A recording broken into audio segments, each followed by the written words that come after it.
माननीय अध्यक्ष महोदय, महोदय स्पीकर साहब, आपके अध्यक्ष चुने जाने पर हम ग्रांड डेमोक्रेटिक सेकुलर फ्रंट की जानिब से और अपनी पार्टी MIM की जानिब से मुबारकबाद पेश करते हैं। और आज आपके चुने जाने के क्रम में जो दृश्य यहां पर देखा गया, उससे जरा थोड़ी देर के लिए तो अफसोस हो सकता है, लेकिन ये लोकतंत्र की और जमहूरियत की बड़ी खूबसूरती है कि इख्तलाफ के बाद, विरोध के बाद भी जब कोई फैसला हो जाता है, सब खुशी बखुशी उसे तस्लीम कर लेते हैं।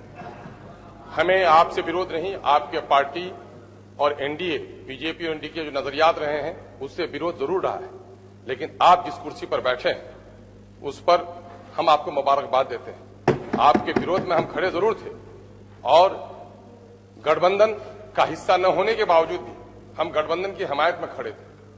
लेकिन अब जब आप कुर्सी पर बैठे हैं तो हम समझते हैं कि प्रेमचंद, महान कहानीकार प्रेमचंद का अफसाना बेशतर लोगों ने पढ़ा होगा और आपने जरूर पढ़ा होगा कि पंच की कुर्सी पर बैठने के बाद आदमी पक्ष और विपक्ष नहीं देखता।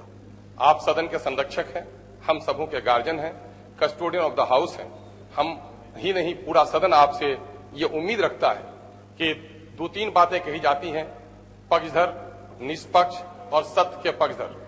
लोग निष्पक्ष लोगों को अच्छा समझते हैं और आपको भी कुछ लोग निष्पक्ष कहना चाहते हैं, लेकिन मैं कहना चाहता हूं कि सड़क पर किसी इज्जत लुटे तो वह पक्षधर हो सकता है बुराइयों का, खड़ा वाला निष्पक्ष हो सकता है, लेकिन उसका फरीजा है कि वह सत्य का पक्षधर होकर उसकी इज्जत बचाए।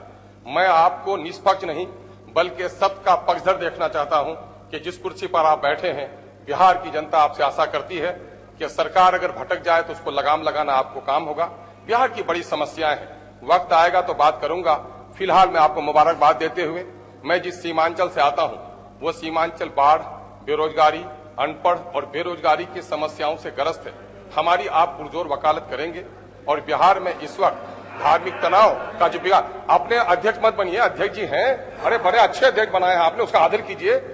मैं आप ही बनाए हैं और आप ही आदर नहीं कर रहे हैं, तो मैं आपसे उम्मीद करता हूं कि बिहार की नई नस्ल की शिक्षा देने वाले नियोजित शिक्षकों का, पलायन वाले मजदूरों का, बच्चों की पढ़ाई जो कोरोना से रुकी हुई है उसका, और बिहार में सामाजिक सौहार्द बनाए रखने का, और हमारी गुलनाज की जो इज्जत टूटी है उसको इंसाफ दिलाने के लिए सरकार को जरूर मजबूर करेंगे। हम यही आपसे उम्मीद भी रखते हैं और यही आशा भी रखते हैं, ताकि आपके सदन में जो समय गुजारे जाए, आने वाली पीढ़ी उस पर नाज करे।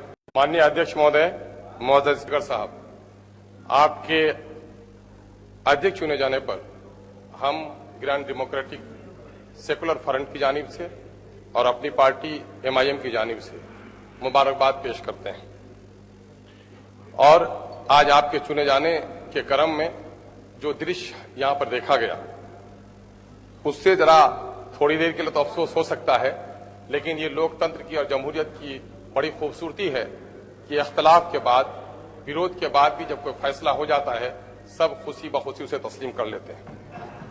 हमें आपसे विरोध नहीं, आपके पार्टी और NDA, बीजेपी और NDA के जो नजरियात रहे हैं, उससे विरोध जरूर रहा है, लेकिन आप जिस कुर्सी पर बैठे हैं उस पर हम आपको मुबारकबाद देते हैं। आपके विरोध में हम खड़े जरूर थे और गठबंधन का हिस्सा न होने के बावजूद भी हम गठबंधन की हमायत में खड़े थे। लेकिन अब जब आप कुर्सी पर बैठे हैं तो हम समझते हैं कि प्रेमचंद, महान कहानीकार प्रेमचंद का अफसाना बेशतर लोगों ने पढ़ा होगा और आपने जरूर पढ़ा होगा कि पंच की कुर्सी पर बैठने के बाद आदमी पक्ष और विपक्ष नहीं देखता। आप सदन के संरक्षक हैं, हम सबों के गार्जियन हैं, कस्टोडियन ऑफ द हाउस हैं। हम ही नहीं, पूरा सदन आपसे ये उम्मीद रखता है कि दो तीन बातें कही जाती हैं, पक्षधर, निष्पक्ष और सत्य के पक्षधर।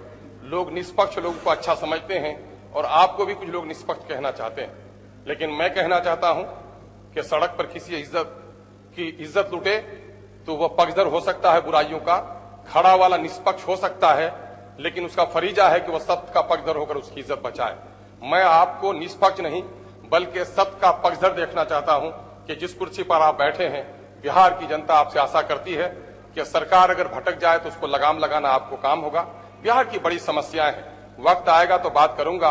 फिलहाल मैं आपको मुबारकबाद देते हुए, मैं जिस सीमांचल से आता हूं वो सीमांचल बाढ़, बेरोजगारी, अनपढ़ और बेरोजगारी की समस्याओं से ग्रस्त है। हमारी आप पुरजोर वकालत करेंगे और बिहार में इस वक्त धार्मिक तनाव का जो बिहार, अपने अध्यक्ष मत बनिए, अध्यक्ष जी हैं, अरे बड़े अच्छे अध्यक्ष बनाए हैं आपने, उसका आदर कीजिए।